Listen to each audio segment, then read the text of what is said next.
ಎಲ್ಲರಿಗೂ ನಮಸ್ಕಾರ. ಎಲ್ಲ ಲೈಫ್ ಎಂಜಾಯ್ ಮಾಡ್ತಾ ಇರ ಅಂತ ಭಾವಿಸಿದ್ದೀನಿ. ಶನಿವಾರ ಚಂದ್ರಗಿರಿ ಕೋಟೆ ತೋರಿಸಿದೆ, ನೋಡಿದ್ದೀರಾ ಅಂತ ಅನ್ಕೊಂಡಿದ್ದೀನಿ. ಚಂದ್ರಗಿರಿಗೆ ನೀವು ಹೋಗ್ಲೇಬೇಕು. ತಿರುಪತಿಗೆ ಹೋದಾಗ ಒಂದು 10 ನಿಮಿಷ, ಒಂದು 10 ಮಿನಿಟ್ಸ್ ಡ್ರೈವ್ ತಿರುಪತಿಯಿಂದ ನೋಡ್ಕೊಂಡ್ ಬನ್ನಿ. ಚೆನ್ನಾಗಿದೆ Chandragiri. So that you will have an idea ನಮ್ಮ ರಾಜ ಮಹಾರಾಜರುಗಳ ಅರಮನೆ ಹೇಗಿತ್ತು, ವಿಜಯನಗರದಲ್ಲಿ ಹೇಗೆ ಇದ್ದಿರಬಹುದು. ಯಾಕೆಂದ್ರೆ ಅಲ್ಲಿ ಬರೀ ಫೌಂಡೇಶನ್ ಬಿಟ್ಟರೆ ಏನಿಲ್ವಲ್ಲ. ಸೊ ಇದನ್ನು ನೀವು ನೋಡ್ದಂಗೆ ಆಗುತ್ತೆ. ಓಕೆ, ಈಗ ವಾಪಸ್ ತಿರುಮಲ ರಾಯರಿಗೆ ಬರೋಣ. We come to the end of Tirumala Raya.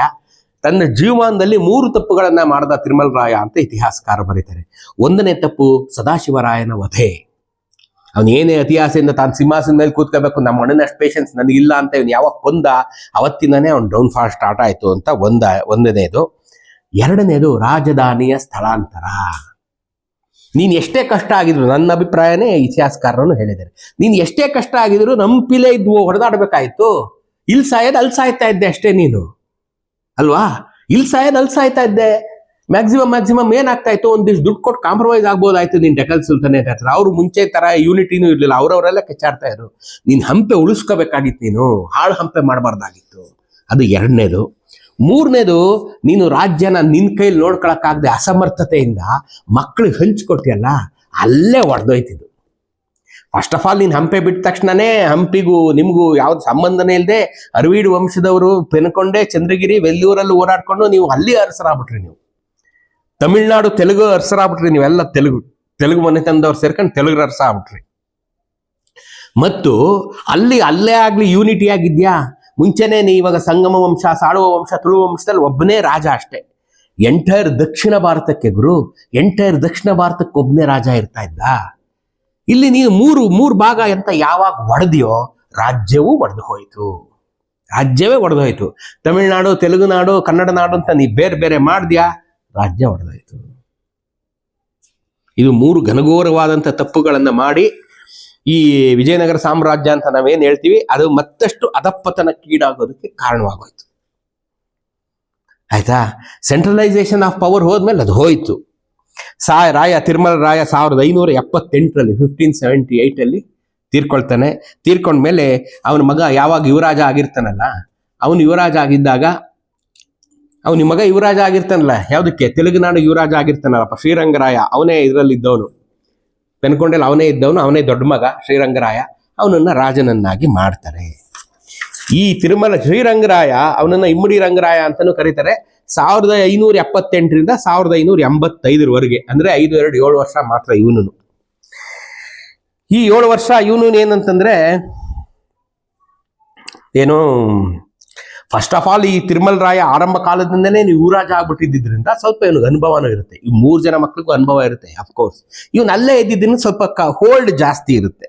Hold ಜಾಸ್ತಿ ಇರೋದ್ರಿಂದ ಇವನು ಹೆಂಗೆ ತಮ್ಮಪ್ಪ ಬಿಟ್ಟೋಗಿದ್ದ ಅದೇ ಟ್ರ್ಯಾಕ್ ಮೇಲೆ ರಾಜ್ಯ ಮುನ್ನಡೆಸ್ಕೊಂಡು ಹೋಗ್ತಾ ಇರ್ತಾನೆ.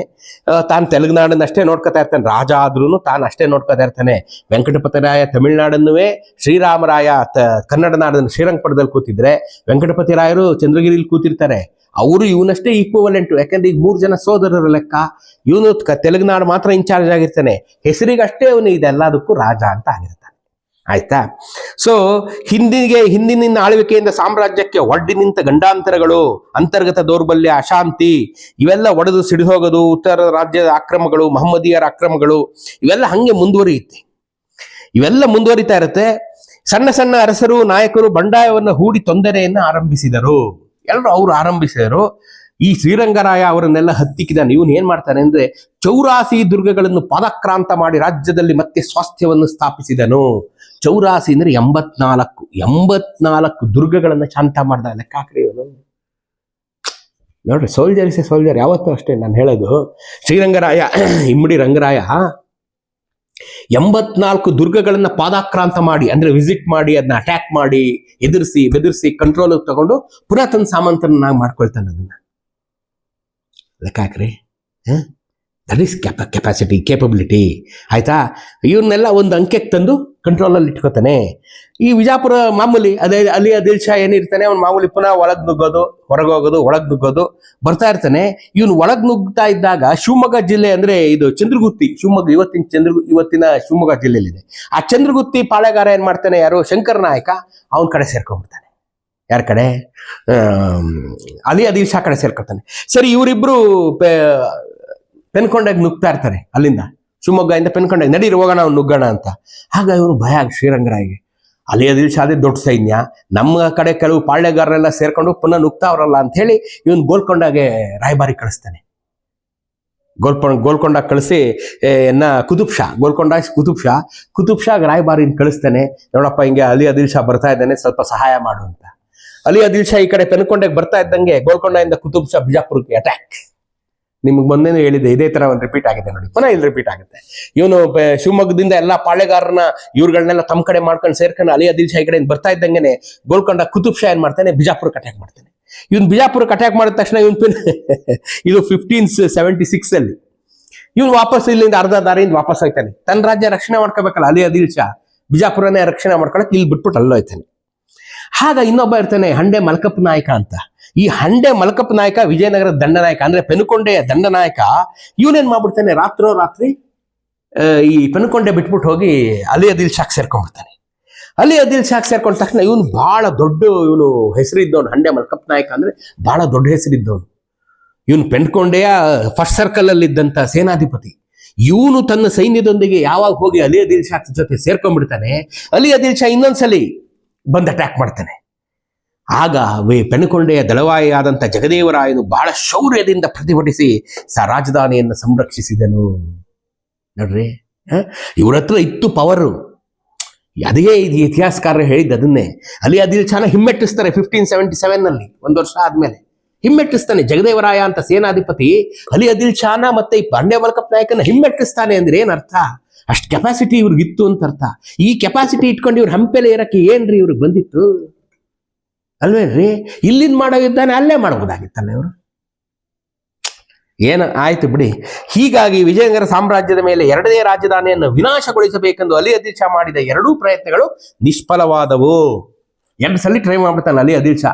ಇವನು ಹೆಂಗಾರ ಮಾಡಿ ಈ ಶತ್ರುಶೇಷ ನಾಮಾವಶೇಷ ಮಾಡ್ಬಿಡ್ಬೇಕು, ಮೂಲೋತ್ಪಾಟನೆ ಮಾಡಿಬಿಡ್ಬೇಕು ಅಂತ ಹೋಗಿರ್ತಾನಲ್ಲ, ಅದಾಗೋದಿಲ್ಲ.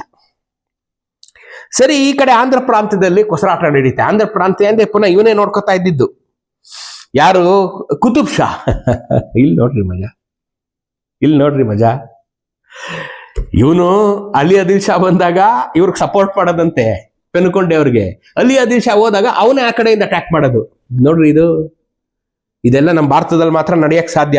ಕುತುಬ್ ಶಾ ಅಟ್ಯಾಕ್ ಮಾಡ್ತಾನೆ, ಕೃಷ್ಣಾ ನದಿಯಿಂದ ದಾಟ್ಕೊಂಡ್ ಬಂದು ವಿನುಕೊಂಡ, ಕಂಬಂ ಮೊದಲಾದ ಕೊಂಡುವೀಡು ದುರ್ಗ ಎಲ್ಲಾನು ಅಟ್ಯಾಕ್ ಮಾಡ್ಕೊಂಡು ಬರ್ತಾನೆ. 1580 ಆಗುತ್ತೆ ಅಷ್ಟೊತ್ತಿಗೆ. 1584 ಅಲ್ಲಿ ಪುನಃ ಇವನು ಶ್ರೀರಂಗರಾಯ ವಾಪಸ್ ಹೋಗಿ ಅದನ್ನೆಲ್ಲ ಗೆದ್ಕೊತಾನೆ. ಇದು ಹಿಂಗೆ ನಡೀತಾ ಇರುತ್ತೆ ಅಷ್ಟೇ. ಇದು ಹಿಂಗೆ ನಡೀತಾ ಇರುತ್ತೆ. ಓನ್ಲಿ ಒಂದ್ ತಿಳ್ಕೊಳ್ಳಿ, ಇವರೆಲ್ಲ ಒಂದಾಗಿದ್ದಕ್ಕಷ್ಟೇ ಹಂಪೆ ಹಾಳಾಗಿದ್ದು. ಒಬ್ಬೊಬ್ಬರೇ ಬಂದಿದ್ರೆ ಅವ್ನು ಸಪೋರ್ಟ್ ತಗೊಂಡಾಗ ಇವನು ಸಪೋರ್ಟ್ ತಗೊಂಡಾಗ ಅವನು ಮಾಡಿ ಹಿಂಗೆ ಕಾಂಪ್ರಮೈಸ್ ಮಾಡ್ಕೊಂಡೆ ಜೀವನ ನಡೆಸ್ಬಿಡೋರು. ಅದು ಕೊನೆಗೆ ಆಗ್ಲಿಲ್ಲ. ಆಯ್ತಾ? ಇದಾದ್ಮೇಲೆ ಏನ್ ಮಾಡ್ತಾನೆ, ಈ ಕುತುಬ್ ಶಾ ಮತ್ತೆ ಈ ಮಲ್ಕಪ್ ನಾಯಕ, ಹಂಡೆ ಮಲ್ಕಪ್ ನಾಯಕ ಇರ್ತಾನಲ್ಲ, ಈ ಹಂಡೆ ಮಲ್ಕಪ್ ನಾಯಕನ ಸಹಾಯ ಇವನು ತಗೊಂಡ್ಬಿಟ್ಟು ಕುತುಬ್ ಶಾನು ಇವರು ಸೇರಿ ಈ ಅಹೋಬಲ ಕ್ಷೇತ್ರವನ್ನ ವಿಧ್ವಂಸಗೊಳಿಸಿದರು. ಅಹೋಬಲ ಕ್ಷೇತ್ರ ಅಟ್ಯಾಕ್ ಮಾಡ್ಬಿಡ್ತಾರೆ. ಆಗ ಅಹೋಬಲ ಕ್ಷೇತ್ರದ ಸ್ವಾಮಿಗಳಾಗಿದ್ದಂತ ತಾಚಾಚಾರ್ಯ ರಾತ್ರಿ ಪೆನ್ಕೊಂಡೆಗೆ ಬಂದು ಹೇಳ್ತಾರೆ, ವಿಚಾರನ ಹಿಂಗ್ ಆಗ್ಬಿಟ್ಟಿದ್ಯಪ್ಪ, ನೀನೇನಾರು ಮಾಡಿ ರಕ್ಷಣೆ ಮಾಡ್ಬೇಕು ಅಂತ. ಆಗ ಪುನಃ ರಾಯ ಅಲ್ಲಿಗೆ ಹೋಗಿ ಅಹೋಬಲ ಕ್ಷೇತ್ರವನ್ನ ರಕ್ಷಣೆ ಮಾಡಿ ಇವ್ರನ್ನ ಹಿಮ್ಮೆಟ್ಟಿಸ್ತಾನೆ. 86, 85, 86, 84, 85 ಇಸ್ವಿ. ಆಗ ಅಹೋಬಲ ಕ್ಷೇತ್ರದಲ್ಲಿ ಒಂದು ವಿಜಯ ಸ್ತಂಭವನ್ನ ಸ್ಥಾಪನೆ ಮಾಡ್ತಾನೆ ಇಮ್ಮಡಿ ರಂಗರಾಯ. ಕುತುಬ್ ಶಾ ಮತ್ತು ಹಂಡೆ ಮಲ್ಕಪ್ಪ ನಾಯಕನ ಮೇಲೆ ವಿಜಯಕ್ಕೆ ನೆನಪಾಗಿ ಅಲ್ಲೊಂದು ವಿಜಯ ಸ್ತಂಭವನ್ನ ನಡೆಸ್ತಾನೆ. ಆಯ್ತಾ?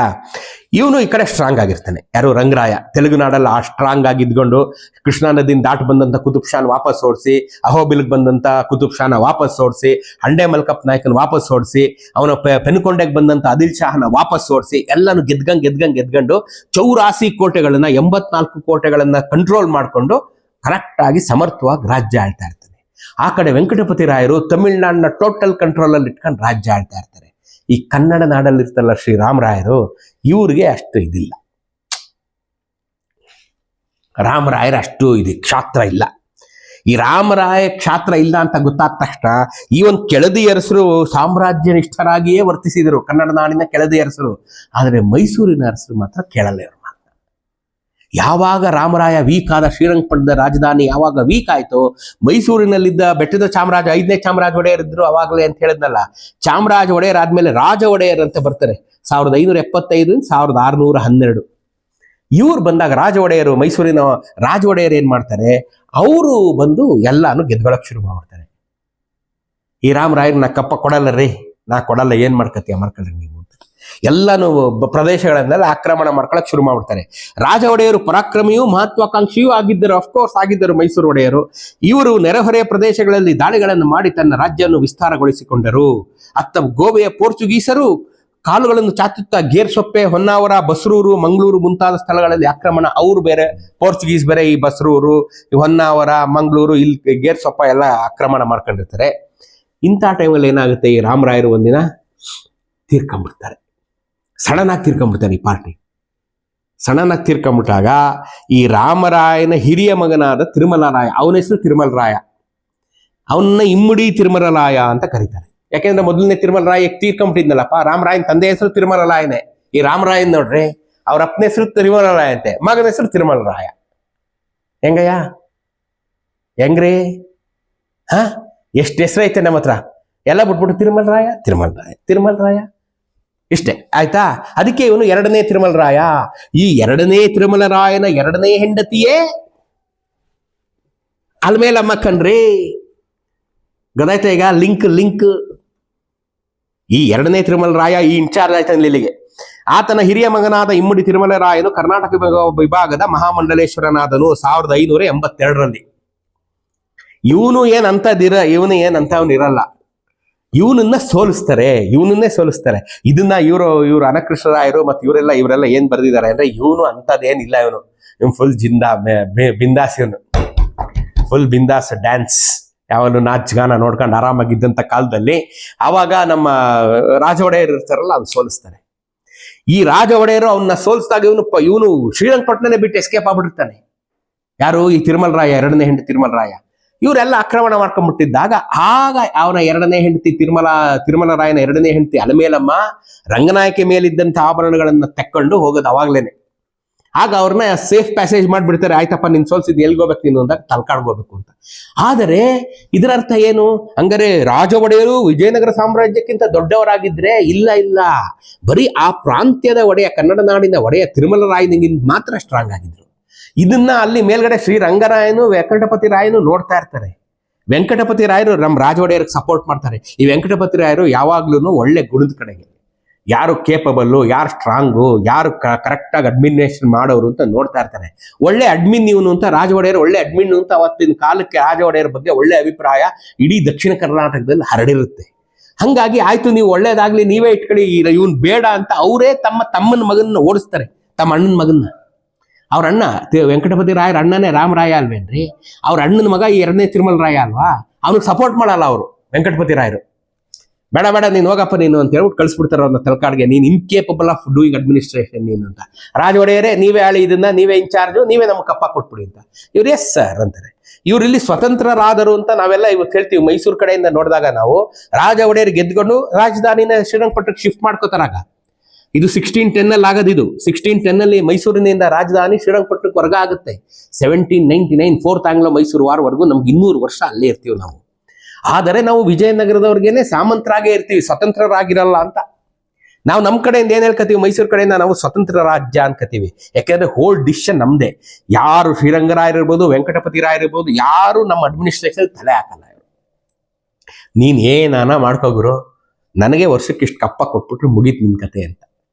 ಅವತ್ತೇ ನಮಗೆ ದಸರಾ ಮುಂದುವರ್ಸಕ್ಕೆ ನಮಗೆ ಅವತ್ತಿನಿಂದ ಅನುಮತಿ ಸಿಗೋದು 1610ರಿಂದ. ಈ ದಸರಾ ನಾವು ಮುಂದುವರಿಸ್ತೀವಿ. ಇದ್ರ ಅರ್ಥ ಏನ್ ಗುರು? ಈಗ ಹೇಳಮ್ಮ ನೀನು. ಇದ್ರ ಅರ್ಥ ಏನಪ್ಪಾ ಅಂದ್ರೆ, ಇವರು ವಿಜಯನಗರವನ್ನ ಬಿಟ್ಟ ದಿನದಿಂದ ದಸರಾ ಇವ್ರು ಮಾಡಿದ್ರು ಅನ್ನೋದೇ ನನ್ಗೆ ಅನುಮಾನ ಕಣಮ್ಮ. ನೀವೇನಾರ ಹೇಳ್ಕೊಳ್ಳಿ. ಪೆನುಕೊಂಡೆಯಲ್ಲಿ ಚಂದ್ರಗಿರಿಲಿ ದಸರಾ ನಡೀತು ಅಂದ್ರೆ ನನ್ಗೆ ಅನುಮಾನ. ಇದ್ರೂ ಇರ್ಬೋದು, ಇಷ್ಟು ವಿಜೃಂಭಣೆಯಾಗಿ ಇರಲಿಕ್ಕಿಲ್ಲ. ಆದರೆ 1610ರಿಂದ ನಾವು ದಸರಾ ಮಾಡ್ದೋ ಅಂದ್ರೆ ಅರ್ಥ ಏನ್ರಿ? ನಾವು ವಿಜಯನಗರಕ್ಕೆ ಈಕ್ವಲೆಂಟ್ ಆಗೋದು ಅಂತ ಅರ್ಥ ಅಲ್ವಾ? ಇಡೀ ದಕ್ಷಿಣ ಭಾರತದಲ್ಲಿ ದಸರಾ ಮಾಡ್ತಿದ್ದಂತ ಯೋಗ್ಯತೆ ಇದ್ದವ್ರು ಯಾರಪ್ಪ? ವಿಜಯನಗರದ ಅರಸರು. ಅವ್ರಾದ್ಮೇಲೆ ದಸರಾ ಮಾಡಿದವ್ರು ಯಾರಪ್ಪ? ಮೈಸೂರಿನ ಅರಸರು. ಇವತ್ತಿಗೂ ಮಾಡ್ತಾ ಇದೀವಿ ಅಲ್ವೇನಮ್ಮ? ಸೊ ನಾವು ಈಗ 1610ರಿಂದ ದಸರಾ ಮಾಡಕ್ ಶುರು ಮಾಡ್ದು ಅಂದ್ರೆ, ಇಲ್ಲ ಇವರು ಒಂದು ದಸರಾ ಮಾಡೋದ್ ಬಿಟ್ಬಿಟ್ಟಿದ್ರು. ಪೆನ್ಕೊಂಡೆ ಅವರು ಅರವೀಡು ವಂಶಸ್ಥರು ದಸರಾ ಮಾಡೋದ್ ಬಿಟ್ಬಿಟ್ಟಿದ್ರು ಇವರು. ಇಲ್ಲ ಬರೀ ನಾಮಕೆ ವಾಸ್ತೆ ಪೂಜೆ ಪುನಸ್ಕಾರ ಮಾಡಿ ಒಂದು ಉತ್ಸವ ಮಾಡಿ ಕೈ ತೊಳ್ಕೊಳ್ಳೋರು. ಎಲ್ಲಾರನ್ನು ಕರೆದು ಕೃಷ್ಣದೇವರಾಯರು ಮಹಾನವಮಿ ದಿಬ್ಬದ ಮೇಲೆ ಕೂತ್ಕೊಂಡು ಮಾಡಿದ್ರಲ್ಲ ರಾಜ್ಯಭಾರ ವೈಭವ, ಇವ್ರು ಯಾರು ಮಾಡ್ಲಿಲ್ಲ ಅಂತಾನೆ ಅರ್ಥ ಇದೆ. ಯಾರು ಮಾಡ್ಲಿಲ್ಲ ಇವರು. ಯಾಕೆಂದ್ರೆ ನೀವು ಇಷ್ಟು ಇತಿಹಾಸ ಪುಸ್ತಕ ತಿರುವಾಕಿದ್ರೆ ಕೃಷ್ಣದೇವರಾಯ ಮಾಡಿದಂತ ದಸರಾ ವರ್ಣನೆ ಬಿಟ್ರೆ ಬೇರೆ ಎಲ್ಲಿಯೂ ದಸರಾದ ವರ್ಣನೆ ನಂಗೆ ಸಿಗೋದಿಲ್ಲ. ಇದನ್ನ ಇನ್ನೊಂದ್ಸಲಿ ಇಲ್ಲಿ ಕೊನೆವರೆಗೂ ವಾಲ್ಯೂಮ್ 2 ಎಲ್ಲ ನೋಡ್ಬಿಟ್ಟು ನಾನು ನಿಮ್ಗೆ ಮುಂದೆ ಕನ್ಫರ್ಮ್ ಮಾಡ್ತೀನಿ. ಅಥವಾ ಈ ವಿಡಿಯೋ ನೋಡ್ತಾ ಇರೋ ಹಿರಿಯ ಇತಿಹಾಸಕಾರ ಯಾರು ಇದ್ರೆ, ಈ ಪನಿಕೊಂಡೆಯಲ್ಲಿ ಚಂದ್ರಗಿರಿಯಲ್ಲಿ ದಸರಾ ನಡೀತಿತ್ತೆ ಅನ್ನೋದ್ರ ಬಗ್ಗೆ ಎಲ್ಲಾರು ಮಾಹಿತಿ ಇದ್ರೆ ತಾವು ನನಗೆ ಕೊಡ್ಬೇಕಾಗಿ ವಿನಂತಿ, ಆಯ್ತಾ? I request. ಸೊ ಇವ್ರು ನಾವು ದಸರಾ ಮಾಡಕ್ ಶುರು ಮಾಡಿದ 1610 ನೋಡಿ. ನನ್ನ ಮಾತು ಎಲ್ಲಿಗೆ ಹೊಂಟೋಯ್ತು ನೋಡ್ರಿ. ನನ್ನ ಮಾತು ರಾಜ ಒಡೆಯರ್ ಮೈಸೂರು ಅಂದ ತಕ್ಷಣ ನಾನು ಅರ್ಥಗೊಂಟೋದೆ, ಸರಿ ಇಲ್ಲ, ವಾಪಸ್ ಬರ್ತೀನಿ ಈಗ, ಆಯ್ತಾ? ಸೊ ಇದಾಯ್ತು, ರಾಜ ಒಡೆಯರು ಇದನ್ನ ಮಾಡ್ತಾ ಇದ್ರು.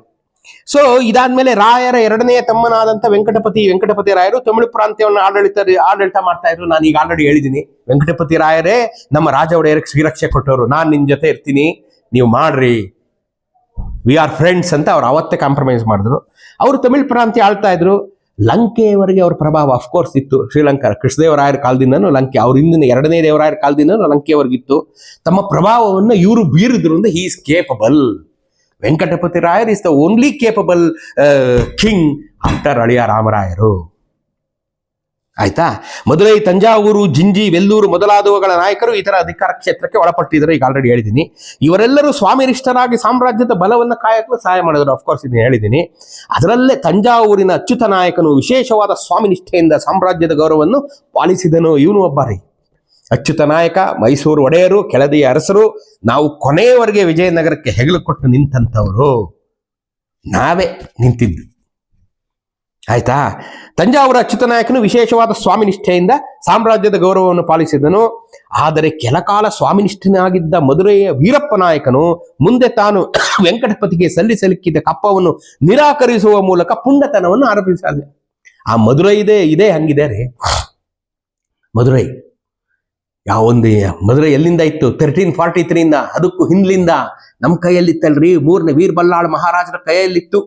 ಅಲ್ಲಾವುದ್ದೀನ್ ಖಿಲ್ಜಿ 1290ಗೆ ಬಂದು ದೇವಗಿರಿಯಿಂದ ಮುತ್ತಿದ್ದಂತ ಕಾಲಕ್ಕೆ ನಮ್ಮ 3ನೇ ವೀರಬಲ್ಲಾಳ್ ಮಹಾರಾಜರು ತಿರುವಣ್ಣಾಮಲೆ ಕೂತ್ಕೊಂಡು ಮದುರೈ ತನಕ ಆಳ್ತಾ ಇದ್ರು ಅಲ್ವೇನ್ರಿ? ನೀವು ಅದನ್ನ ಕೇಳಿದಿರಿ. ಮೊದಲೇ ಸುಲ್ತಾನೇಟ್ ನಾವು ಸೋಲ್ತಿದ್ದು, ಅದಾದ್ಮೇಲೆ ಅವರು ಮೋಸದಿಂದ ನಮ್ಮ 3ನೇ ವೀರಬಲ್ಲಾಳ್ ಮಹಾರಾಜರನ್ನ ಕೊಂದಿದ್ದು, ಅದಾದ್ಮೇಲೆ ಕುಮಾರ ಕಂಪಣ, ಬುಕ್ಕರಾಯನ ಮಗ ಕುಮಾರ ಕಂಪಣ ಹೋಗಿ ಮದುರೈ ಮೀನಾಕ್ಷಿ ದೇವಸ್ಥಾನದ ಬಾಗಿಲು ತೆಗೆಸಿದ್ದು, ಇವೆಲ್ಲ ನನ್ನ ಹಿಂದಿನ ಎಪಿಸೋಡ್ಗಳೆಲ್ಲ ನೀವು ನೋಡ್ಲಿದ್ದೇನೆ, ಇನ್ನೊಂದ್ಸರಿ ನೋಡಿ. ಸೊ ಅದೇ ಮದುರೈಯ ವೀರಪ್ಪ ನಾಯಕನು ಸಿಡಿ ಹೇಳ್ತಾನೀಗ. ಆದುದರಿಂದ ವೆಂಕಟಪತಿಯು ಅಚ್ಯುತ ನಾಯಕನೊಂದಿಗೆ ಆತನ ಮೇಲೆ ದಂಡೋಪಾಯಗಳನ್ನು 1582ರಲ್ಲಿ ನಮ್ಮ ವೀರ ವೆಂಕಟಪತಿ ರಾಯರು ತಂಜಾವೂರಿನ ನಾಯಕ ಯಾರು ಅಚ್ಯುತ ನಾಯಕನ ಜೊತೆ ಸೇರ್ಕೊಂಡು ಮದುರೈನ ಅಟ್ಯಾಕ್ ಮಾಡಿ ಅವನು ಗೆದ್ದುಕೊಂಡು, ಅವನ ಎರಡೂ ಪಕ್ಷಗಳ ನಡುವೆ ಕಠೋರವಾದಂಥ ಕದನವಾಯಿತು. ವೀರಪ್ಪ ನಾಯಕನು ಸೋತು ಮತ್ತೆ ಸಾಮ್ರಾಜ್ಯಕ್ಕೆ ತಲೆಬಾಗಿದನು. ಅಫ್ಕೋರ್ಸ್ ಈಸ್ ಸಾಮಂತ ಗುರು ಅಂತ 200 ಸಾಮಂತರು ಈ ಪೆನ್ಕೊಂಡೆ ಅಡಿಲಲ್ಲಿ ಇದ್ರು. ಈಗ ಒಂದು 100 ಜನ ಹೊಂಟೋಗಿದ್ರು ಅಂದ್ರು, ಒಂದು 100 ಜನ ಇದ್ರ. ಸೊ ಅವನು ವಾಪಸ್ಸು ಆಯ್ತು, ತಪ್ಪಾಯ್ತು ಸ್ವಾಮಿ ನಂದು ಅಂತೇಳಿ ವಾಪಸ್ಸು ಬರ್ತಾರೆ. ರಾಯನು ಅತ್ಯಂತ ಕರುಣಾಳುವು ಉದಾರನೂ ಆಗಿದ್ದನು. ಈ ರಾಯನು ಅಂದ್ರೆ ಯಾರು? ಶ್ರೀರಂಗರಾಯರು. ಎಲ್ಲಿ ಪೆನ್ಗೊಂಡೆಯಲ್ಲಿ ಕೂತ್ಕೊಂಡು ತೆಲುಗುನಾಡನ್ನು ನೋಡ್ತಿದ್ದಂತೆ ಶ್ರೀರಂಗರಾಯರು ಕರುಣಾಳುವು ಉದಾರನೂ ಆಗಿದ್ದರು. ಧರ್ಮ ಕಾರ್ಯಗಳಿಗೆ ಮಾಮೂಲಿ ಎಲ್ಲ ವಿದ್ಯಾವಂತರಿಗೆ ಧರ್ಮ ಕಾರ್ಯಗಳಿಗೆ ಕೈಯಿಂದ ದಾನ ಕೊಟ್ಟರು. ಇವರು ಎಗೇನ್ ವೈಷ್ಣವರೇ ಆಗಿದ್ದರಿಂದ ತಿರುಪತಿ, ಶ್ರೀರಂಗಮು, ಮೇಲ್ಕೋಟೆ, ಶ್ರೀಮುಷ್ಣಮು, ಅಹೋಬಲ ಮುಂತಾದ ದೇವಸ್ಥಾನಗಳಿಗೆ ಔದಾರ್ಯದಿಂದ ವಿಶೇಷವಾದ ಶೋಭೆಯಿಂದ ದೇವಸ್ಥಾನಗಳು ಬೆಳಗಿದವು. ಹೇಗೇನೆಲ್ಲ ವೈಷ್ಣವ ದೇವಸ್ಥಾನಕ್ಕೆ ಕೊಟ್ಟರು, ಆಯ್ತಾ? ಈತನಿಗೆ ರಾಮಾನುಜ ಮತದಲ್ಲಿ ವಿಶ್ವಾಸವಿದ್ದಿತು. ಲಕ್ಷ್ಮೀ ವಿಲಾಸ ಎಂಬ ತೆಲುಗು ಕಾವ್ಯವನ್ನು ಬರೆದ ರಾಯಸಂ ವೆಂಕಟಪತಿ ಆಸ್ಥಾನ ಕವಿಯಾಗಿದ್ರು. ಇವ್ರಿಗೆ 2 ಹೆಂಡತಿರು ಇದ್ರು, ಗಂಡು ಮಕ್ಕಳಿರ್ಲಿಲ್ಲ ಶ್ರೀರಂಗರಾಯರಿಗೆ. 1585ರಲ್ಲಿ ಮರಣ ಹೊಂದಿದರು. ಅಲ್ಲಿಗೆ ತಿರುಮಲ ರಾಯರು ಸತ್ರು. ತಿರುಮಲ ರಾಯರ ರಘುನಾಥ ರಾಯ ಸತ್ತಿದ್ದ. 3 ಜನ ಮಕ್ಕಳು ಉಳ್ಕೊಂಡಿದ್ರು. ಅದರಲ್ಲಿ ರಂಗರಾಯ, ವೆಂಕಟಪತಿ ರಾಯರು, ರಾಮರಾಯರು ತೀರ್ಕೊಂಡಿದ್ರು. ಈಗ ರಂಗರಾಯರು ತೀರ್ಕೊಂಡ್ಬಿಟ್ರು. ಈಗ ಉಳಿದವರು ಒಬ್ಬರೇ ವೀರ ವೆಂಕಟಪತಿ ರಾಯರೊಬ್ಬರೇ ಉಳ್ಕೊಂಡಿದ್ದೀಗ. ತಂದೆಯಂತೆ ಅತಿ ಸಂಕಟಮಯವಾದ ಕಾಲದಲ್ಲಿ ಸಾಮ್ರಾಜ್ಯದ ಸೂತ್ರಗಳು ರಂಗರಾಯನ ಕೈಯಲ್ಲಿ ಬಂದಿತ್ತು. ಪಾಪ ಈ ಹುಡುಗನ ಕೈಯಲ್ಲೂ ಅದೇ ತರ ಬಂದಿತ್ತು. ಈಗಾಗಲೇ ಬಲಗೊಂಡ ಸಾಮ್ರಾಜ್ಯ ವಿನಾಶಕ ಶಕ್ತಿಗಳು ಅಖಂಡವಾಗಿ ಕಾರ್ಯತತ್ಪರವಾಗಿದ್ದವು. ಶತ್ರುಗಳೆಲ್ಲ ಅಖಂಡವಾಗಿ ಕಾರ್ಯತತ್ಪರ ಅಂದ್ರೆ ಶತ್ರುಗಳೆಲ್ಲ ಪೆನ್ಕೊಂಡೇನು ಮುತ್ತಿ ಇರೋ ಬರೋದನ್ನು ತೀರಿಸ್ಬಿಡೋಣ ಅನ್ನೋಷ್ಟರಲ್ಲಿ ಎಲ್ಲ ಎರಗ್ತಾ ಇದ್ರು. ಆಯ್ತಾ, ರಾಯನು ಇವುಗಳನ್ನು ವಿರೋಧಿಸಲು ಸಾಹಸಪಟ್ಟನು. ಈತನ ಪರಿಶ್ರಮಗಳು ಕೆಲಕಾಲ ಸಫಲವೂ ಆದವು. ಅದನ್ನೆಲ್ಲ ನಾನು ನಿಮ್ಗೆ ಹೇಳಿದ್ದೀನಿ. ತಮ್ಮಂದಿರ ಸಹಾಯದಿಂದ ಈತನು ಕೈಗೊಂಡ ಉಪಾಯಗಳು ಸಾಮ್ರಾಜ್ಯದ ವಿನಾಶವನ್ನು ಕೆಲಕಾಲ ತಡೆದು ನಿಲ್ಲಿಸಿದವು. You are right. ಸಾಮ್ರಾಜ್ಯದ ವಿನಾಶ ಸ್ವಲ್ಪ ಕಾಲ ತಡೆದು ನಿಲ್ತು. ಸಾಮ್ರಾಜ್ಯ ಆಲ್ರೆಡಿ ವಿನಾಶ ಆಗೋಗಿದೆ ಗುರು ಅಲ್ಲಿ ಹಂಪಿನಲ್ಲಿ. ಉಳಿದಿರೋ ಸಾಮ್ರಾಜ್ಯ ಪೆನ್ಕೊಂಡೆನಲ್ಲಿ ಅದ್ರ ವಿನಾಶನೂ ಒಂದು ಕೆಲವು ಕಾಲ ತಡೆದು ನಿಲ್ತು. ಅರ್ಥ ಆಯ್ತಾ? ಇದಕ್ಕೂ ಹೆಚ್ಚಿನ ಸಾಮರ್ಥ್ಯವನ್ನು ತತ್ಪರತೆಯನ್ನು ಈತನ ತೋರಿಸಬೇಕಾಗಿದ್ದು ಅಂತ ಅನ್ನಿಸ್ತಾ ಇದ್ರು ನಮಗೆ. ಈತನ ಕೈಯಿಂದ ಸಾಧ್ಯ ಆಗ್ಲಿಲ್ಲ. ಎಂಥ ಪರಿಸ್ಥಿತಿಯಲ್ಲಿಯೂ, ಪ್ರತಿಕೂಲ ಪರಿಸ್ಥಿತಿಯಲ್ಲಿಯೂ ಕಳೆಗುಂದಿದ ಸಾಮ್ರಾಜ್ಯ ವೈಭವವನ್ನು ಅಂತಃಶತ ಕಳೆಯೇರಿಸಿದ ಶ್ರೇಯಸ್ಸು ಈತನಿಗೆ ಸಲ್ಲುತ್ತದೆ. ಅಂದ್ರೆ ಮುಳುಗೋಗಿದ್ದ ಹಂಪಿಯ ವೈಭವವನ್ನ ಪೆನುಕೊಂಡೇಲೆ ಒಂಚೂರಾದ್ರೂ ತೋರಿಸಿದ ಕೀರ್ತಿ ಶ್ರೀರಂಗರಾಯರಿಗೆ ಸಲ್ಲುತ್ತೆ. ಅರ್ಥ ಆಯ್ತೇನ್ರಿ? ಇಲ್ಲಿಗೆ ರಂಗರಾಯರು ಮುಗಿದ್ರು. ಅವರು ಕೈಲಾಸ ಅಲ್ಲಪ್ಪ, ಅವ್ರು ಹೋಗಿದ್ರು ವೈಕುಂಠಕ್ಕೆ ಪರಂಧಾಮವನ್ನು ನೈದಿದ್ದಾರೆ. ಇನ್ನು ಮಿಕ್ಕದವನು ಉಳ್ಕೊಂಡಂತ ಮತ್ತೊಬ್ಬ ವೀರ ವೆಂಕಟಪತಿ ರಾಯರ ಬಗ್ಗೆ ನಾಳೆಯಿಂದ ಶುರು ಮಾಡೋಣ.